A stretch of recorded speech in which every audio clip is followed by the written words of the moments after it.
Umpires call হওয়ার কারণে অনেক সময় আক্ষেপ পুড়তে হয়, তবে তাই বলে একজন ব্যাটসম্যানের হেলমেট ধরে টান দিবে এমন ব্যবহার কোনোভাবেই মেনে নেওয়ার মতো নয়।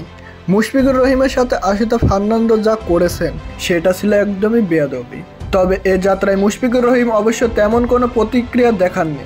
বাংলাদেশ ইনিংসের 131তম ওভারের ঘটনা ছিল সেটি। মিলানের করা ডেলিভারিটি ছিল দুর্দান্ত। মুশফিকুর রহিম তাতে পরাস্ত হয়েছিলেন। সজোরে এলবিডব্লিউর আবেদন করে শ্রীলঙ্কা, কিন্তু এ যাত্রায় আম্পায়ার সাড়া দেয়নি। আর সাথে সাথে রিভিউ নিতে দেখা যায় শ্রীলঙ্কান অধিনায়ককে। টিভি আম্পায়ারের কাছে ডিসিশন চলে গেলে টিভি আম্পায়ার এটাকে নাকচ করে দেন, কেননা আম্পায়ার্স কল হওয়ার কারণে এ যাত্রায় বেঁচে গেছেন মুশফিকুর রহিম। টিভি রিপ্লেতে আমরা দেখতে পাই বলটি আউটসাইড অফ পিচ ইন লাইনে চলে গিয়েছে।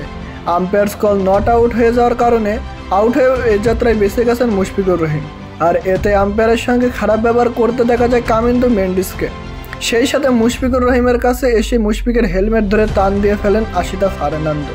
তবে মুশফিকুর রহিম নিজের মেজাজ কন্ট্রোল করেছেন।